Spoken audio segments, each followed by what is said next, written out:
Our other top story this afternoon, bracing for travel trouble. Starting tomorrow, the FAA is cutting flights at 40 airports, including Bush and Hobby. Yeah, the order meant to take pressure off of air traffic controllers who have gone weeks without pay. If you have a flight tomorrow, notifications are going out today about cutbacks. If your flights are this weekend, keep checking to see if it has been canceled. We know United is cutting 4% of flights. That's about 20 round trips each day out of Bush. Southwest says if your flight is canceled, you'll likely be rebooked. And American Airlines tells us most of its flights are unaffected, while Delta reports it'll give customers as much notice as possible about any changes to their flights.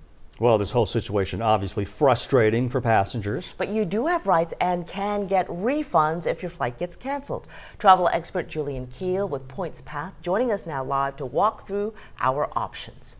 So Julian, with the government shutdown affecting all of these flights, what's the first thing travelers should do to protect themselves?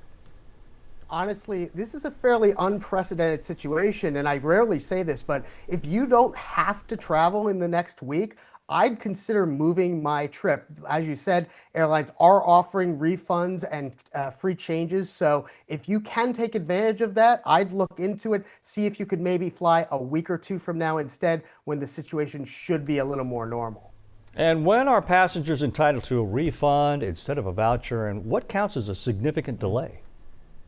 So the airlines have a certain rules under the DOT that they have to follow. When it comes to a significant delay, 3 hours or more later than you are scheduled to arrive for domestic flights is the rule, 6 hours or more for international flights. Then you're entitled to a refund, not a credit and not a voucher. Now, airlines in this case are probably going to be a little more generous and be more willing to give you that refund if you're willing to not fly during the current period. So certainly if you don't want to fly and you want a refund, reach out to your airline, ask them for options.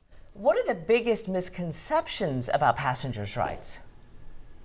A lot of passengers don't realize that beyond the ability to get a refund, you really don't have a lot of other compensation options. Airlines are not required to necessarily pay for your extra time or lost work or anything like that, at least not here in the US. The rules overseas are a little bit different. So you do want to really be proactive when it comes to these things. Look at if you do have to travel, look at where your plane is. Is it coming in late from another cancellation for another delay? And if so, get on the phone with your airline, reach out by social media, find a way to change before it becomes a problem.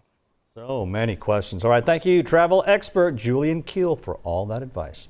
Hey, we've got you covered. Text the word travel to 713-526-1111. We'll send you back some links to check your flight status, see which airports are affected, and the latest in cancellations.